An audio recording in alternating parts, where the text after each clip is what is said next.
એસિડિટીની સમસ્યા અત્યારે ખૂબ કોમન થઈ ગઈ છે.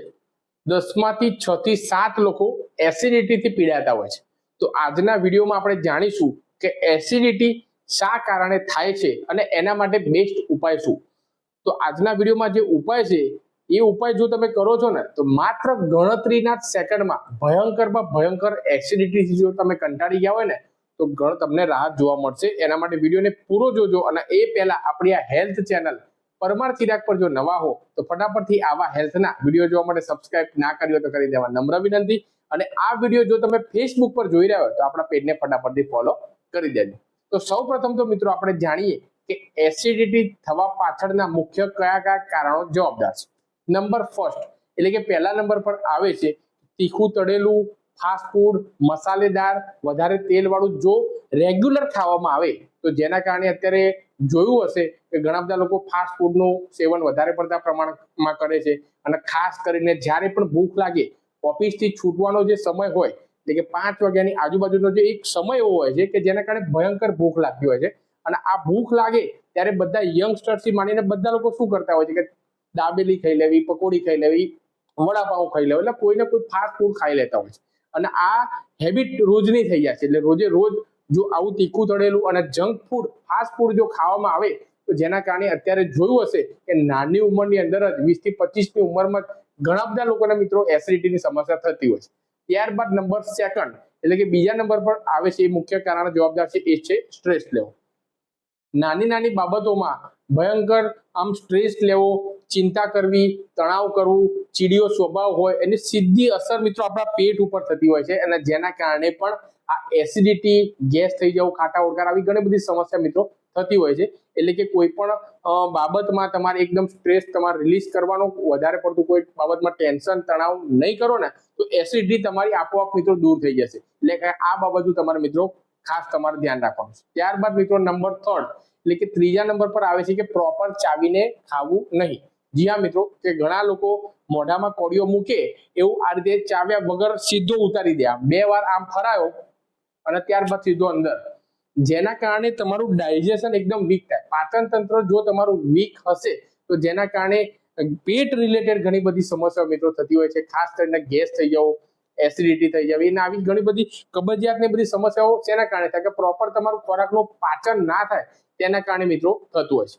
ત્યારબાદ નંબર ફોર્થ એટલે કે ચોથા નંબર પર મિત્રો આવે છે કે લેટ નાઇટે જમવું. જ્યાં મિત્રો એટલે કે તમારો જમવાનો જે પણ શેડ્યુલ હોય સાંજનો અને સુવાનો મિનિમમ તમારે 3 કલાકનો ગેપ તમારે રાખવો પડે. હવે તમે 3 કલાકનો ગેપ ના રાખો અને લેટ નાઇટ પાછા જમો, 9-10 વાગે જમો અને તરત પાછા અડધો કલાકમાં સુઈ જાઓ, જેથી કરીને તમારું પ્રોપર પાચન ના થાય, પેટ ભારે લાગે. એના કારણે પણ મિત્રો આ સમસ્યા એસિડિટીની થતી હોય છે. એટલે કે રાત્રિનું ભોજન એકદમ તમારે હલકું ફુલકું રાખવાનું, પેટ ભરીને નહીં ખાવાનું. 50-60% જેટલું તમારે ખોરાક તમારે ગ્રહણ કરવાનો, થોડું પેટ તમારે ખાલી રાખવાનું, જેના કારણે મિત્રો આવી એસિડિટીની સમસ્યાથી બચી શકો છો. અને રાત્રિનો જે પણ શેડ્યુલ તમારો જમવાનો હોય એ તમારે વહેલો રાખી દેવાનો, 7-7:30 ની આજુબાજુ તમારે રાખી દેવાનો અને તમે 10 વાગે આરામથી સુઈ શકો છો. એટલે મિનિમમ 2 થી 3 કલાકનો જો ગેપ મળી રહેશે ને તો આ એસિડિટી સમસ્યા મિત્રો થશે નહીં. ત્યારબાદ મિત્રો 5મા નંબર પર આવે છે એ પણ મુખ્ય કારણ જવાબદાર છે એસિડિટી થવા પાછળનું, એ છે શરીરમાં પિત્તનું પ્રમાણ ઇન્ક્રીઝ થઈ જવું એટલે કે વધી જવું. એટલે કે શરીરમાં જો પિત્તનું લેવલ વધી જાય તો જેના કારણે પેટ રિલેટેડ ઘણી બધી સમસ્યાઓ થતી હોય છે. ગેસ, એસિડિટી થઈ જવો અને ત્યારબાદ ખાટા ઓડકાર આવવા, પેટ ભારે લાગવા, કબજિયાત થઈ જવા, આવી ઘણી બધી સમસ્યા મિત્રો પિત્તનું પ્રમાણ જો વધી જાય એના કારણે પણ થતી હોય છે. તો મિત્રો આ તો આપણે જોયા કે કયા કયા મુખ્ય કારણો જવાબદાર છે એસિડિટી થવા માટે. તો હવે એના માટે બેસ્ટ હોમ રેમેડી શું, કે કયા એવી હોમ રેમેડીની મદદથી આપણે ભયંકરમાં ભયંકર એસિડિટીને આપણે દૂર કરી શકીએ છીએ. તો એના માટે માત્ર ને માત્ર તમારે 2 જ વસ્તુ એટલે કે 2 જ ઇન્ગ્રેડિયન્ટની તમારે જરૂર પડશે. નંબર ફર્સ્ટ એટલે કે પહેલા નંબર પર છે એ છે મમરા અને બીજા નંબર પર છે એ છે મિત્રો પાણી. આ 2 જ ઇન્ગ્રેડિયન્ટ એટલે કે આ 2 જ વસ્તુની જરૂર પડશે. તો તમે કોઈ પણ કરિયાણાની દુકાનેથી તમે મમરાનું પેકેટ જે આપણે બાળકોને નાસ્તામાં વઘાર કરીને આપણે નાસ્તા સ્વરૂપે ઘણા લોકો ખાય છે, બાળકોને આપણે ટિફિન આપણે એ જ મમરા જે તમે મિત્રો સ્ક્રીન ઉપર જોઈ શકો છો, તો તમારે 100 ગ્રામ જેટલા તમારા મમરા તમારે લેવાના છે. મિક્સર ગ્રાઇન્ડમાં ગ્રાઇન્ડ કરીને મમરાનો તમારે પાવડર બનાવી દેવાનો. આ પાવડર થઈ ગયો રેડી, આ દવા થઈ ગઈ તમારી એસિડિટી માટેની રેડી. હવે આને તમે કોઈ પણ કાચના કન્ટેનરમાં તમારે જો સ્ટોર કરીને રાખવો હોય અને કોઈ પણ પ્રકારની મિત્રો સાઈડ ઇફેક્ટ નથી, જો એસિડિટી જેવું લાગતું હોય, પેટ ભારે લાગતું હોય, તમે આનો આસાનીથી તમે ઉપાય આનો પ્રયોગ તમે મિત્રો કરી શકો છો. અને ગમે ત્યારે પણ તમે ઓફિસમાં હો, બહાર જતા હોય તો આ પાવડર તમારો રેડી થઈ ગયો, એને તમારા બેગમાં કેરી કરીને પણ મિત્રો તમે લઈ જઈ શકો છો. તો તમારે જ્યારે પણ તમે જમી લો એના 10 થી 15 મિનિટ બાદ તમારે 1 ગ્લાસ જેટલું તમારું હુંફાળું નવ શેકવું એટલે કે પીવા લાયક જેટલું પાણી હોય એટલું તમારે પાણી લેવાનું છે. અને તેની અંદર 1 ચમચી તમારા આ મમરાનો પાવડર, જ્યાં મિત્રો મમરાનો કોઈ પણ તમારે વઘાર કરવાનો નથી, તેલમાં વઘાર કર, ત્યારબાદ નહીં, સાદા મમરા એઝ ઇટ ઇઝ સફેદ ફોર્મમાં જે આવે છે એ મમરાને તમારે પાવડર તમારે બનાવી દેવાનો. 1 ચમચી મમરાનો પાવડર 1 ગ્લાસ હુંફાળા પાણીમાં નાખીને બરોબર હલાવી દેવાનું અને જમ્યાના 15 થી 20 મિનિટ બાદ તમારે પી જવાનું.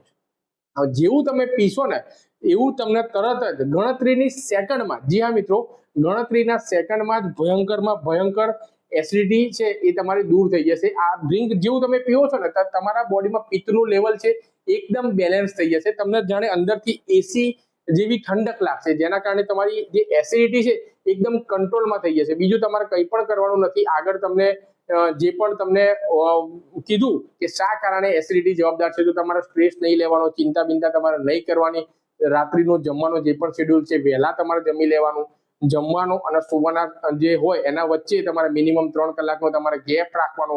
ફાસ્ટ ફૂડ, તીખું, તળેલું એ બધું તમારે બંધ કરી દેવાનું. કોઈ દિવસ ખાવ તો ચાલે, બહાર ગામ ગયા હોય કે કોઈ દિવસ ખાવ તો ચાલે, પરંતુ એને હેબિટ નહીં બનાવી દેવાનું, કારણ કે જો હેબિટ બનાવી દેશો તો એસિડિટી ઘર કરી જશે. તો આશા છે કે મિત્રો વિડીયોમાં બતાવેલ માહિતી તમને પસંદ આવી હશે અને હવે ગમે ત્યારે પણ તમને એસિડિટી થાય આ ઉપાય તમે એકવાર અચૂકથી તમે ટ્રાય કરજો અને તમને એસિડિટીમાં કેવું પરિણામ મળે છે કોમેન્ટમાં જરૂરથી મને જણાવજો. અને વિડીયો ક્યાંથી જોઈ રહ્યા છો એ પણ મને કોમેન્ટમાં જરૂરથી જણાવજો. મળીએ છીએ નવા વિડીયોમાં નવી માહિતી સાથે. ત્યાં સુધી સ્વસ્થ રહો, મસ્ત રહો, તંદુરસ્ત રહો એવી જ મારી ભગવાનની પ્રાર્થના. થેન્ક યુ મિત્રો. જય Hind. Have a nice day.